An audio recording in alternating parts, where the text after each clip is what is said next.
Sir, हमारा employ share में से पैसा निकल जाता है लेकिन एम्प्लॉयर शेयर में से पैसा नहीं निकलता। आप हमें बताइए कि एम्प्लॉयर शेयर में से पैसा कैसे निकालते हैं। ये एक बहुत कॉमन क्वेश्चन है जो मेरे पास अक्सर आता रहता है। आज की वीडियो में मैं आपको दो चार एग्जाम्पल दिखाऊंगा ताकि आप समझ सकें कि एम्प्लॉयर शेयर में से कितना निकलता है, कब निकलता है और कैसे निकलता है। ध्यान दीजिएगा पहले मेरा इंट्रोडक्शन पे।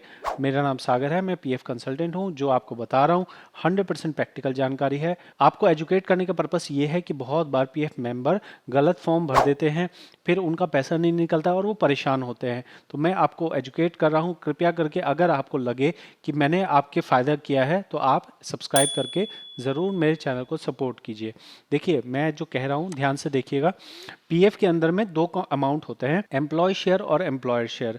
नौकरी करते हुए फॉर्म 31 भरा जाता है। इस फॉर्म 31 को एडवांस का फॉर्म कहा जाता है। एडवांस के फॉर्म में आपके पास बहुत सारे रीजंस आते हैं। उन सभी रीजंस में स्पेसिफाई किया गया है कि किस रीजन के अंदर में कितना अमाउंट निकाला जा सकता है। तो ये सभी रूल्स जो लिखे गए हैं इसको पीएफ ऑफिस ने अपने ही एक डॉक्यूमेंट पे बताया है जिसको कहा जाता है पीएफ एडवांस रूल्स। अगर मैं बैक करता हूं तो आपको गूगल पे लिखना है पीएफ एडवांस रूल्स, इस तरह की पीडीएफ खुल जाएगी। इस पीडीएफ में आपको वो सभी ऑप्शंस दिखेंगे जो आपको एडवांस निकालने के लिए उपलब्ध हैं। इन सभी ऑप्शंस में कॉमन चीज़ ये है कि यहाँ हर जगह पे आपको बताया गया है कि आप कितना अमाउंट निकाल सकते हैं, कितने बार निकाल सकते हैं और आपकी सर्विस कितनी होनी चाहिए।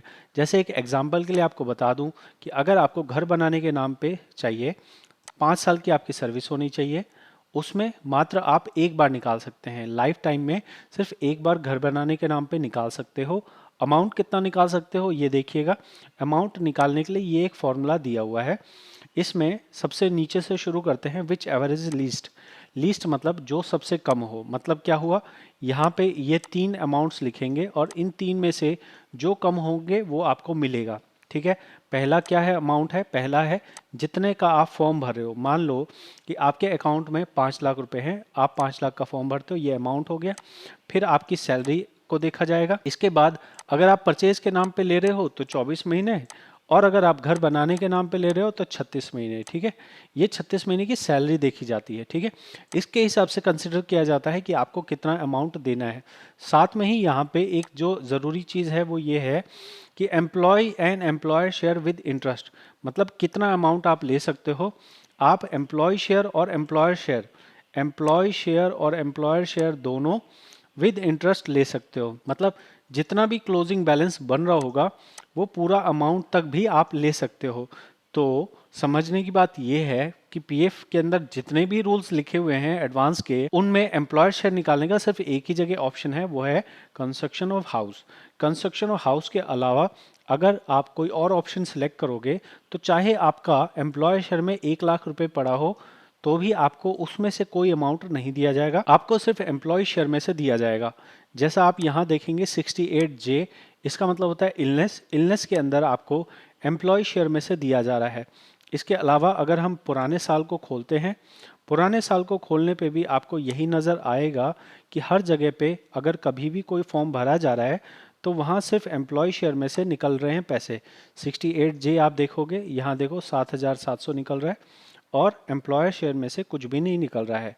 तो एम्प्लॉयर शेयर आप समझ लीजिए कि एम्प्लॉयर शेयर में से आप कभी भी अमाउंट नहीं निकाल सकते हैं except construction of house. Construction of house का अगर ऑप्शन यूज़ करना है उसके लिए प्री रिक्विजिट ये है, मतलब पहली ज़रूरत ये है 5 साल की सर्विस होनी चाहिए, प्लस ये समझ के चलना कि एक ब्रह्मास्त्र है।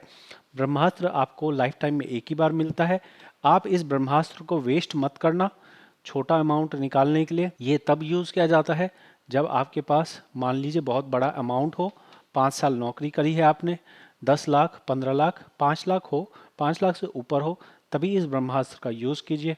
बाकी अगर आपकी सिचुएशन मान लीजिए इस तरह की है जहां आप बार बार अपना एम्प्लॉय शेयर निकाल चुके हैं और अब जो भी बैलेंस है एम्प्लॉयर शेयर में ही पड़ा हुआ है, तो आप चाहें तो एम्प्लॉयर शेयर को निकालने के लिए कंस्ट्रक्शन हाउस का ऑप्शन यूज़ कर सकते हैं जहां आपका एम्प्लॉयर शेयर भी निकल जाएगा।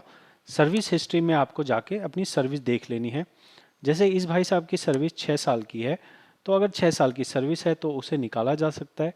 एनसीपी डेज घटाने होंगे देखिए 6 साल में 242 डेज कम कर दिए जाएंगे, उसके बाद भी 5 साल बनेंगे, तो 5 साल का ये निकाल सकते हैं एम्प्लॉयर शेयर। लेकिन समझना ये होगा कि आपको पुरानी आईडी सबको ट्रांसफ़र करना होगा, ट्रांसफ़र करके सबको एक जगह ले आना होगा, उसके बाद ही आपका एक क्लब होके सर्विस 5 साल से ज़्यादा की बनेगी। मेंबर वाइज बैलेंस देखेंगे, देखिए इन्होंने पुराने आईडी सबको ट्रांसफ़र नहीं किया है, इसे करंट आईडी में सारे पैसे को आ जाना चाहिए, तभी सर्विस भी जुड़ेगी और तभी आपको अमाउंट भी जुड़ के मिलेगा। ठीक है, तो ये मेरा पर्पस क्या था, पर्पस था आपको एजुकेट करना कि आप अपना एम्प्लॉयर शेयर किस तरह से निकाल सकते हैं। एम्प्लॉयर शेयर जनरली आप नहीं निकाल सकते हैं, एक ही ऑप्शन है कंस्ट्रक्शन ऑफ हाउस, वो ब्रह्मास्त्र है, वो आपको तभी इस्तेमाल करना है जब बहुत ज़्यादा ज़रूरी हो, बहुत ज़्यादा आपको नीड हो, एम्प्लॉयर शेयर में से निकालना हो, तभी आप उसे यूज़ करना है। बाकी नॉर्मली आप अपना एम्प्लॉय शेयर यूज़ कर सकते हैं। पेंशन का अमाउंट आप नहीं निकाल सकते हैं, पेंशन के ऊपर आपको नज़र नहीं डालनी है। मान लीजिए आपने एम्प्लॉय शेयर निकाल लिया, एम्प्लॉयर शेयर बचा है, पेंशन बचा है। जब आपकी अगर कभी नौकरी छूट जाती है, 2 महीने तक आप अनएम्प्लॉयड रहते हैं, तो आप 1910 से जब भरेंगे तो जो भी आपका बैलेंस होगा वो पूरा बैलेंस आपको मिल जाएगा, पूरा बैलेंस निकल जाएगा। तो जानकारी अगर समझ आई हो कमेंट में ज़रूर बताएं कितना आपको समझ आया, अपना नाम लिख दीजिए प्यारा प्यारा सा, साथ में ही सब्सक्राइब ज़रूर करें, चैनल को सपोर्ट कीजिए ताकि ये काम की जानकारी सही लोगों तक पहुंच सके। एजुकेशन की बहुत ज़्यादा कमी है जिसकी वजह से लाखों पीएफ मेंबर्स का पीएफ फंस जाता है। बहुत बहुत धन्यवाद।